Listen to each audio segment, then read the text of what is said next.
It's hard to believe, but we are just 2 months away from the 5th anniversary of the killing of George Floyd. With Donald Trump back in office, some in MAGA world are trying to rewrite that history and that tragedy, pushing for a presidential pardon for Derek Chauvin, the former Minneapolis police officer convicted of Floyd's murder by a jury of his peers. Here with me now to talk about it is Terrence Floyd, George Floyd's brother. Terrence, we appreciate you joining us tonight. An online petition to pardon Chauvin has reportedly garnered 50,000 signatures, and the cause has attracted the attention of MAGA celebrities like Ben Shapiro, Charlie Kirk, and Elon Musk. Why do you think this is happening? Well, from what I feel is happening. I feel that these people want to incite riots again, so they can do what they wanted to do in 2020 and kind of like, basically, for lack of better terms, get rid of us. So you think the whole setup is for a reaction? Because when your family called me right after it happened and I went down and did the funerals, and National Action Network helped supply a lot of the resources that we never wanted back, one of the things y'all said is tell people do not riot, and that you did not want to be identified with violence. You feel something like this would spark people to just react in a violent way, and that's what some of them want, so they'd have an excuse to hurt people? Is that what you're saying? That's what I feel. And I've went around different neighborhoods, and people that recognize me and know me, they actually said these things. They was agreeing with me when they said this is what I feel. They feel is happening. You know, they want us to go out there and riot so they can mow us over and do certain things and look at us in a violent way. Now, Derek Chauvin. Go ahead. I'm sorry. No. Go ahead. You.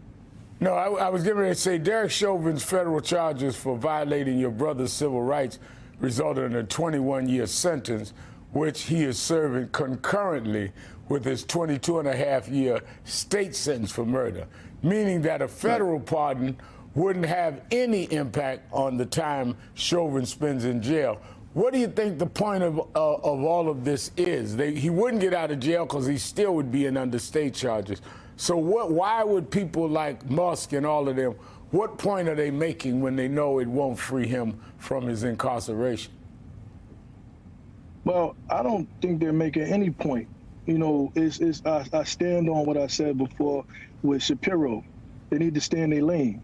You know, I listen to, you know, some what you speak on when it comes to the Central Park Five and what Trump did as a businessman, as a real estate person. He stepped out of his lane and voiced his opinion, and that's what I feel like Shapiro and every other person, conservative or whatever, is doing now. They're voicing their opinions, but they're not stating facts. They're not paying attention to the facts.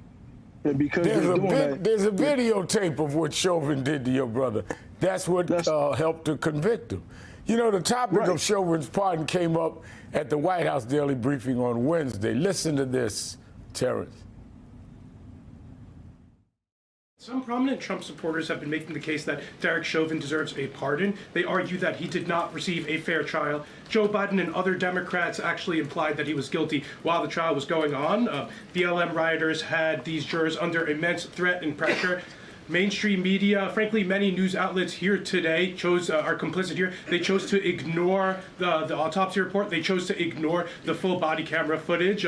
They decided to slander Derek Chauvin as a racist cop instead. Does the administration believe Derek Chauvin received a fair trial, and will they consider a pardon moving forward? The president has been asked and answered this question. He said it's not something he's considering at this time. Now, first, what's your reaction to the way the reporter framed the question? I mean, all of these things about it wasn't a fair trial and this and that. And second, do you have any confidence that this president will stay true to his word that he does not intend to pardon Chauvin? Well, my reaction to that, to the reporter, is I wouldn't I wouldn't exactly say I'm numb to it, because this is the garbage we was hearing during the trial. You know, they were saying about his drug problem and this, that, and the third, but it still has nothing to do with the knee being on the neck. This is what they're missing. This is what they're not focusing on. They're not focusing on the fact that he had my brother pinned down. They focusing on everything else but the fact that he had my brother pinned down. Now, if we, as black people, would have did something like that, it would have been an open and shut case. It wouldn't have been no trial. So why are they trying? They're trying this, I feel, because it's no point. It's no point. It's actually frustrating. Well, we're still going to keep being frustrated until we can make this kind of attitude not become the law of the land, or even those that want to play games with it. Thank you for being with us, Terrence Floyd. I will see you in less than 2 weeks at the National Action Network Convention, where you join other victims' families and Ben Crump in one of the plenary sessions.